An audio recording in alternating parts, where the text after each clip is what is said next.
a very important part of the brain is the amygdala. It's part of the limbic system, our emotional center. The amygdala is the fear center of the brain. That's what keeps us alive.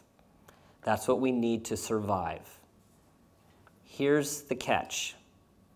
We are usually not in a life-threatening situation when our amygdala is going off and the alarm bells are ringing.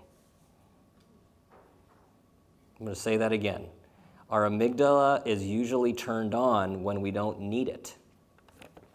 So what we're going to talk about today is how we are going to increase the power of our frontal lobe and decrease the power of the amygdala when we don't need it. The amygdala's job is to sense danger.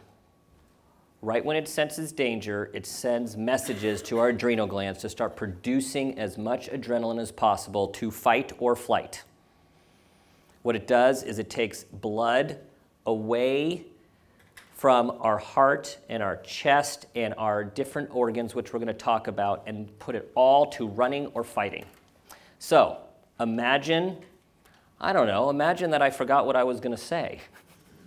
And imagine I started to think that everyone is looking at me like, what is this guy talking about?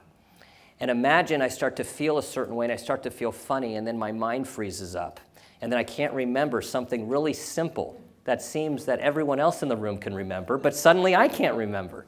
All of a sudden I'm starting to get anxious and I'm starting to have a little mini anxiety attack or a panic attack. I have a shortness of breath. I can't remember something really simple, okay?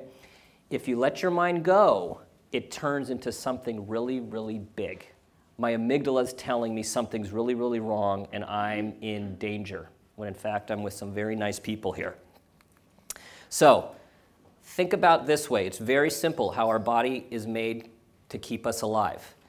When the amygdala goes off and it sends signs to our adrenal gland to pump out all of this adrenaline, our heart rate starts beating faster because we need the blood. Our chest starts constricting to manage our breath flow, to shorten our breath. So then what happens is we're just trying to be fighting machines, running and fighting machines, period. But then it gets worse. The blood goes away from our stomach because we don't need to digest cheeseburgers when we're running from our life. And then all the blood leaves our brain because we don't need to solve complex problems when we're running for our lives. Every person has their own physiological reaction to anxiety. Some people get hot heads. Some kids have shortness of breath.